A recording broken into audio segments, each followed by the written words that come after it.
Battle of Sekigahara, fought on October 21, 1600, was a decisive and pivotal conflict that brought an end to Japan's prolonged Sengoku period, a century-long era of internal warfare and social upheaval. It marked the rise of Tokugawa Ieyasu as the supreme military ruler of Japan and laid the foundation for over 2.5 centuries of peace under the Tokugawa Shogunate.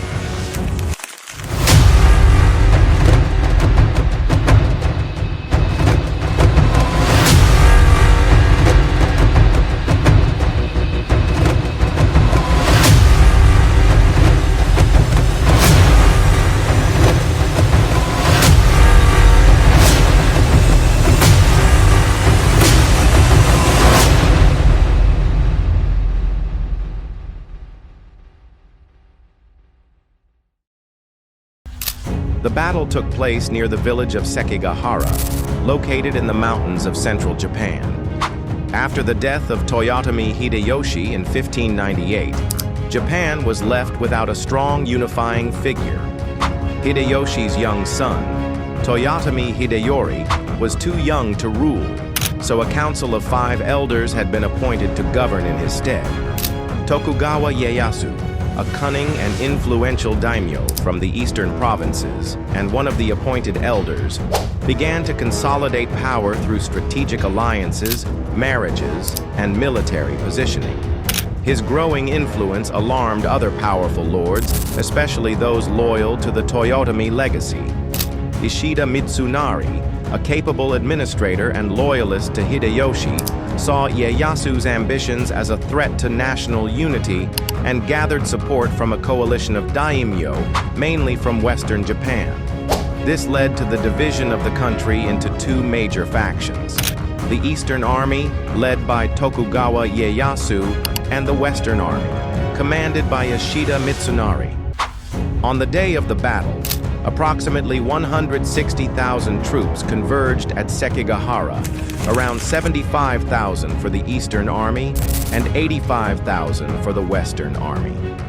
The battlefield was enveloped in thick morning fog as both sides positioned themselves on ridges, hills, and plains around the valley.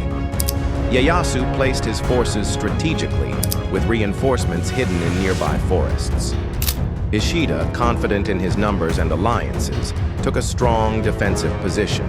However, what he didn't fully anticipate was Ieyasu's deep network of secret negotiations. In the weeks leading up to the battle, Ieyasu had persuaded several of Mitsunari's supposed allies to betray him at the critical moment.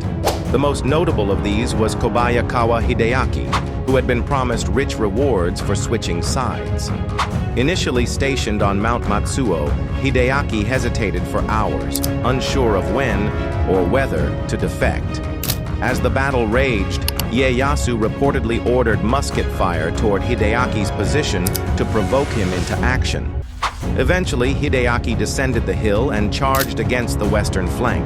This sudden betrayal sowed confusion and panic among Mitsunari's forces. Encouraged by Hideaki's treachery, other Western commanders, including Ogawa Suketada and Wakisaka Yasuharu, also switched sides. The Western Army's lines quickly disintegrated under pressure from all fronts. Mitsunari's forces attempted to regroup, but were overwhelmed. The battle, which lasted only a few hours, ended in a crushing defeat for the Western Army. In the aftermath, many of the Western leaders were executed or stripped of their lands. Ishida Mitsunari was captured, paraded before the public, and executed in Kyoto. Tokugawa Ieyasu emerged as the undisputed leader of Japan. In 1603, he was officially appointed shogun by the emperor, a title that legitimized his rule and allowed him to establish the Tokugawa Shogunate, which governed Japan until 1868. The victory at Sekigahara not only marked the end of widespread civil war, but also ushered in the Edo period, a time characterized by centralized feudal rule, a rigid class system, economic growth, and relative isolation from foreign influence.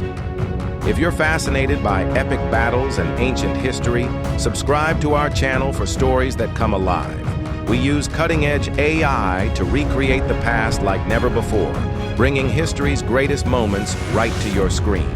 Join us on this journey through time, where legends live again.